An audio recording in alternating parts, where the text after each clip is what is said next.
que voy a hacer básicamente es que voy a recoger la jurisprudencia, los estándares internacionales sobre los principios que sustentan el derecho de acceso a la información, el alcance del derecho, los límites del derecho y los temas no resueltos, para que después podamos tener un diálogo sobre los temas que ustedes consideren oportunos. Quisiera comenzar diciendo que el tema del acceso a la información ha tenido un impulso realmente notable en la región. Hace unos años, hace una década, no se hablaba de este tema. Había algunos países pioneros, como Perú, por ejemplo, y algunos países del Caribe, que habían impulsado normas o decretos o leyes de acceso a la información.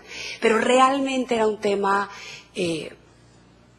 casi que un tema tabú. Particularmente en los estados en los cuales, los estados que se estaban recuperando de la tragedia de las dictaduras, eran estados que tenían unas leyes que no solo no permitían el acceso, sino que habilitaban el secreto. La lógica del estado dictatorial, que es totalmente contraria a la lógica del estado democrático, es que los dictadores consideran que saben, ellos están iluminados, ellos saben lo que hay que hacer, a ellos no hay que controlarlos, ellos tienen la verdad revelada y por lo tanto cualquier forma de control lo que hace es distraerlos de control, una de las cuales es el acceso a la información y la transparencia, lo que hace es distraerlos de los fines que ellos consideran, digamos, legítimos, que tienen que promover, etcétera. El ciudadano es casi que un sujeto de segunda categoría que tiene que ser guiado por ese iluminado. La lógica del Estado democrático es toda la contraria. La lógica del Estado democrático es el Estado le sirve al ciudadano y el Estado le responde al ciudadano y el ciudadano es autónomo y es capaz de administrar su propio destino y no necesita iluminaciones, guías iluminados. El Estado dirige, se autocontrola, la sociedad se autocontrola, se autoadministra y para eso necesita saber en qué se están gastando los recursos públicos y cómo se está administrando el poder del Estado, cuáles son los logros que se han alcanzado, cuáles son las dificultades que se están afrontando, cuáles son los derechos y cómo los puede ejercer. Eso supone un giro copernicano en la lógica de funcionamiento del Estado democrático. Felizmente, toda la región ha entrado en ese proceso. Es realmente notable lo que ha pasado en el continente y en el Caribe en los últimos 10 años.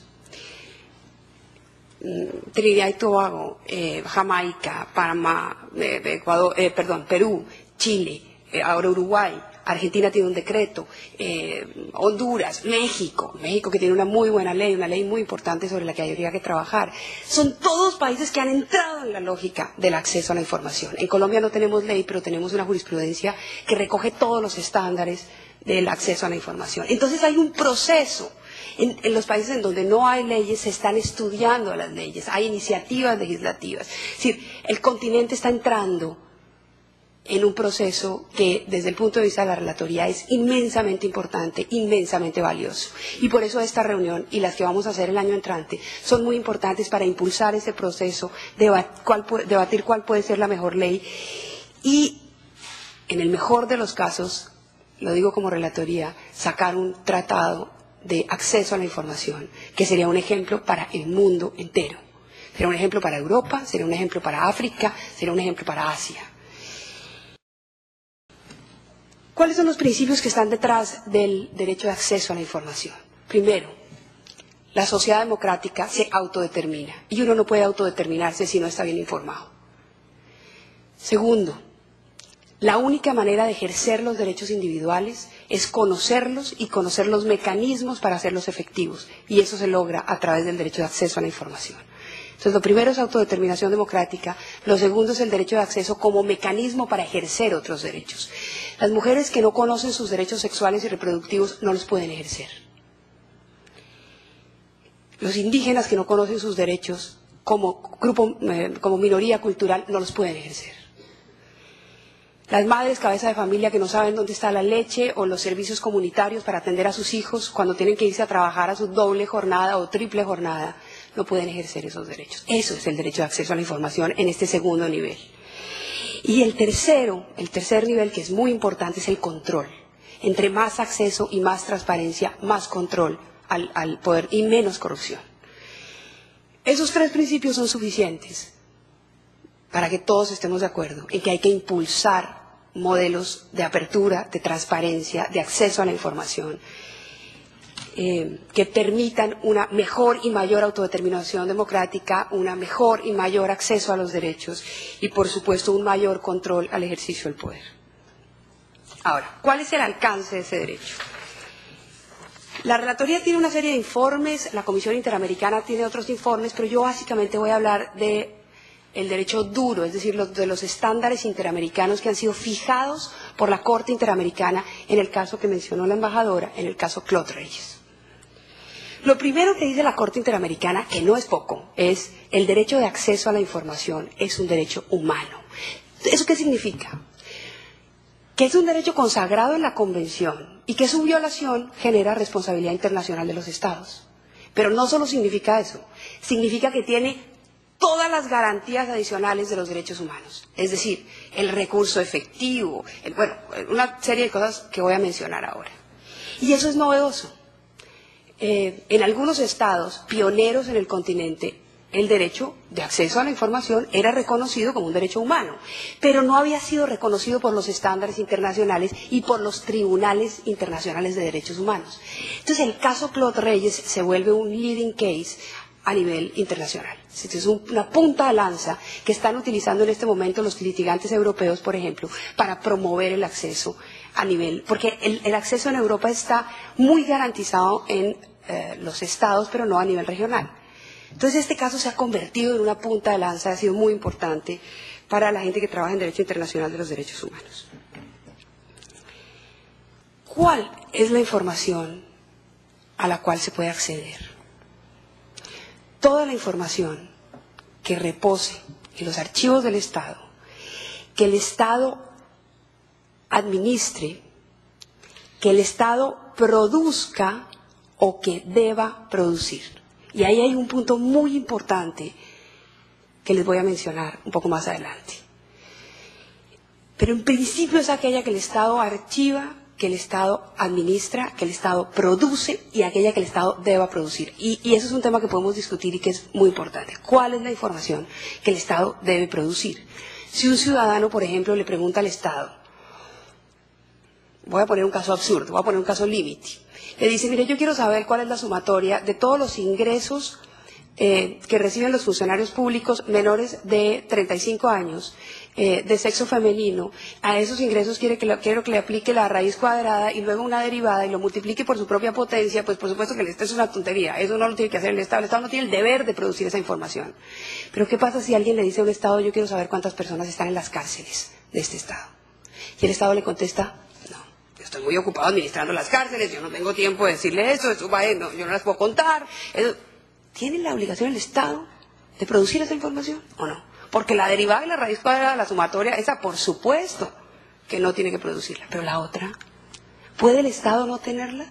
Entonces vamos a, más adelante, pero en principio el Estado tiene que entregar la información que administra, la información que guarda, que custodia, la información que produce y la que tiene que producir, la que tiene el deber de producir. ¿Cuáles son? Bueno. Y cuando se habla del Estado, y aquí me refiero al sujeto pasivo de la obligación, según el caso Claude Reyes, no es el Poder Ejecutivo, es el Poder Ejecutivo, pero también es el Poder Legislativo, pero también es el Poder Judicial. Y no solo a nivel central, sino a nivel descentralizado. Y esto es muy importante, porque en algunos estados el Poder Ejecutivo ha sido muy activo y ha producido normas incluso de autorregulación, que es el caso de Argentina, por ejemplo. Pero el Poder Judicial toma decisiones que suponen una reserva en donde no tiene por qué existir reserva. Y no le permite a la gente el acceso a la información judicial cuando la gente tiene derecho a controlar a los jueces. Entonces, incluye a todos los organismos del Estado, de cualquier rama del poder público y de cualquier nivel de gobierno. Pero adicionalmente incluye a quienes administran recursos públicos, porque el derecho de acceso a la información es una manera de controlar la administración de recursos públicos, y a quienes satisfacen servicios públicos en nombre del Estado. ¿Cuáles son las obligaciones positivas que supone este derecho? Primero, el Estado tiene que promover de oficio la información básica para el ejercicio de otros derechos. Segundo, el Estado tiene que tramitar, y eso significa responder en un tiempo razonable, las solicitudes de los ciudadanos. Tercero, el Estado debe producir aquella información que es necesaria para el cumplimiento de sus deberes. Por ejemplo, la información referida a cuántas personas están en las cárceles es una información esencial para que la mayoría de los estados de nuestra región, que son estados democráticos, que tienen constituciones democráticas, que tienen leyes de protección de las personas recluidas en establecimientos carcelarios, para que esos estados puedan saber cuánta comida tienen que comprar, cuál es el servicio médico que tienen que proveer, qué dimensiones tienen que tener las celdas y las cárceles para que no haya hacinamiento. La única manera para cumplir ese deber es saber cuántas personas hay en las cárceles. Entonces, es la típica información que el Estado tiene la obligación de producir para cumplir sus propias obligaciones, las obligaciones que el propio Estado se ha atribuido. En este punto es importante señalar que la carga de la prueba está en el Estado. Si el Estado decide no entregar una información, tiene que decir por qué no la entrega. Y hay buenas razones para no entregar información. La información es... el derecho de acceso a la información es un derecho humano, pero no es un derecho absoluto. El artículo 13.2 de la Convención Interamericana, de la Convención Americana de Derechos Humanos establece los límites del derecho de acceso a la información. Y los límites son básicamente los siguientes. Los mencionó la embajadora, yo simplemente los voy a repetir. Primero, el límite tiene que estar en una ley. Y cuando hablamos de una ley en sentido formal. Una ley en sentido formal es una ley que ha sido debatida por los órganos que en cada uno de nuestros países han sido elegidos por el pueblo para tomar las decisiones que afectan los derechos de los ciudadanos. Esa ley debe ser una ley precisa y clara. Precisa significa que las leyes ambiguas lo que hacen es generar espacios de arbitrariedad. Una ley que diga, se puede reservar toda la información que atente contra o que pueda suponer afectación de derechos de los ciudadanos según lo decida el director de cada establecimiento público, es una ley ambigua, es una ley que no dice nada, es una ley que está delegando la atribución, que es responsabilidad del legislador, al funcionario público administrativo, que es el encargado de administrar la entidad. Entonces la ley tiene que ser muy clara cuáles son las excepciones y muy precisa al establecer esas excepciones.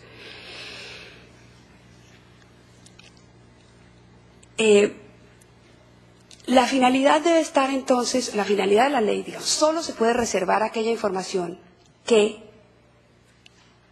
cuya reserva es útil, necesaria y estrictamente proporcionada para evitar perturbaciones de la seguridad nacional, del orden público entendido de manera democrática, y sobre esto hay mucha jurisprudencia de la Corte Interamericana, y de derechos fundamentales de terceros. Por ejemplo, evidentemente entregar el salario de un funcionario público supone una lesión de su intimidad, porque la gente va a saber cuánto gana, eso está claro. En nombre de esa intimidad, ¿podemos limitar el derecho de acceso? No. Si uno es funcionario público, tiene que saber que lo que uno haga está bajo control. Tiene que saber que los ciudadanos tienen derecho a saber cuánto se gana uno. Si uno no quiere saberlo, si uno no quiere que la gente sepa cuánto se gana uno, se queda en el sector privado. Y entonces uno tiene derecho a la intimidad. Pero si uno salta al poder público, cualquier ciudadano público tiene un enorme poder. Y la gente tiene derecho a saber cuánto se está ganando, para ejercer control sobre ese funcionario. Y sobre la forma como se están administrando los recursos que son de la gente. Entonces, no pasaría el principio de proporcionalidad, no pasaría el test. Ahí no puede haber un límite. Tiene que haber realmente una razón poderosa, potente, importante. Por ejemplo, el Estado, para hacer una campaña de salud pública, recoge datos en donde casualmente capta datos sobre la orientación sexual de las personas. Ese dato no lo puede dar. Ese dato es de la intimidad, de la más profunda intimidad de cada uno de los habitantes del territorio americano. Por lo tanto, yo no puedo pedir ese dato. Yo no puedo decir, yo quiero saber cuál es la orientación sexual de fulano de tal, que yo sé que usted la tiene como Estado porque en el ejercicio de esta campaña que usted hizo para prevenir cualquier enfermedad, captó casualmente ese dato. Yo sé que usted lo tiene, démelo. No, no, no. Ahí sí prima. Ese puede ser una de las excepciones. Entonces el tema de las excepciones es un tema al que hay que aplicarle el test de necesidad. ¿Cuáles son los temas no resueltos? Y con esto termino. Hay por lo menos 3 temas no resueltos. 2 que he mencionado acá y uno que no he mencionado y que es muy importante. Ese que no he mencionado es si los ciudadanos tienen derecho de acceso al dato en bruto. Este es un tema importantísimo. Porque permitirle a un ciudadano... ¿Qué significa derecho de acceso al dato en bruto? Por ejemplo, los estados hacen encuestas de hogares para poder decir cuál es el desempleo, el nivel de analfabetismo, el nivel de lo que sea. La encuesta primaria es el dato en bruto, luego la procesan, hacen un primer nivel según una metodología, un primer nivel, luego traen todos los datos, los consolidan y presentan el resultado. Esas encuestas son muy valiosas, pero hay que cuidarlas mucho. Es muy fácil que esa encuesta se contamine. Si todo el mundo tiene derecho a acceder a esas encuestas, o es muy costoso, porque podemos hablar de millones de encuestas, o es muy difícil permitir el acceso. Pero al mismo tiempo, los ciudadanos pueden decir, no, es que yo no le creo. Yo quiero ver esas encuestas. Yo quiero aplicarle a esas encuestas mi metodología. Yo creo que esas encuestas darían un resultado distinto. Usted está diciendo que aquí no hay analfabetismo. Y yo vivo en un sitio en donde el 50% de la población es analfabeta. Yo quiero acceder a las encuestas. Quiero ver cómo se hicieron. Quiero ver si realmente existen. ¿Tiene derecho o no? Pero permitirle el acceso podría suponer la contaminación de la encuesta. O unos costos altísimos para el Estado. Son temas no resueltos. En este momento hay un caso en la Comisión Interamericana que es un caso muy importante. Unos ciudadanos en México pidieron acceso a 42 millones de boletas electorales.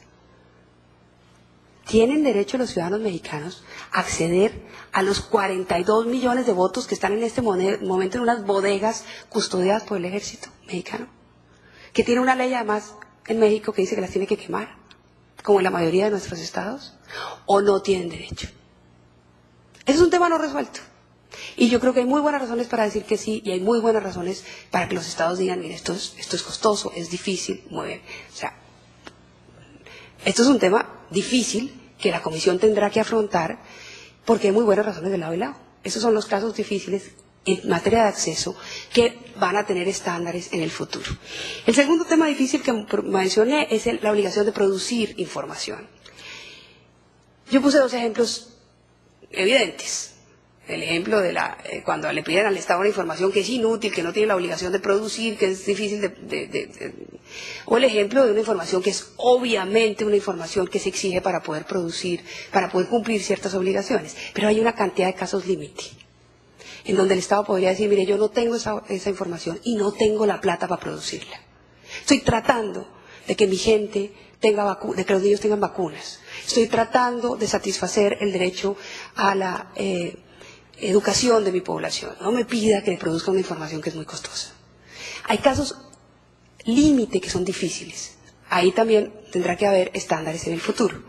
Y hay un tercer caso que también es difícil sobre información sensible. Yo también puse ejemplos fáciles. El ejemplo de la orientación sexual de las personas es evidente, está protegido por todo el derecho internacional y nacional. Eso es un derecho de cada uno de nosotros. El derecho a la libertad de conciencia, pero hay otra información que no es tan claro, y ahí las leyes de acceso, hay unas que son más cerradas, que a la relatoría le gustan más, y hay otras que son un poco más ambiguas y que permiten mayor arbitrariedad y que son más difíciles, sobre las cuales podríamos trabajar. Pero esos yo diría que son como los 3 temas difíciles. Si hay otro en la audiencia y ustedes creen que tenemos que trabajarlo y sobre el que podríamos discutir, yo estoy feliz de tener esta discusión con ustedes. Entonces, termino diciendo que nos estamos tomando en serio la democracia y que el continente camina, por lo menos en términos de acceso, hacia, yo creo que el horizonte correcto. Muchas gracias.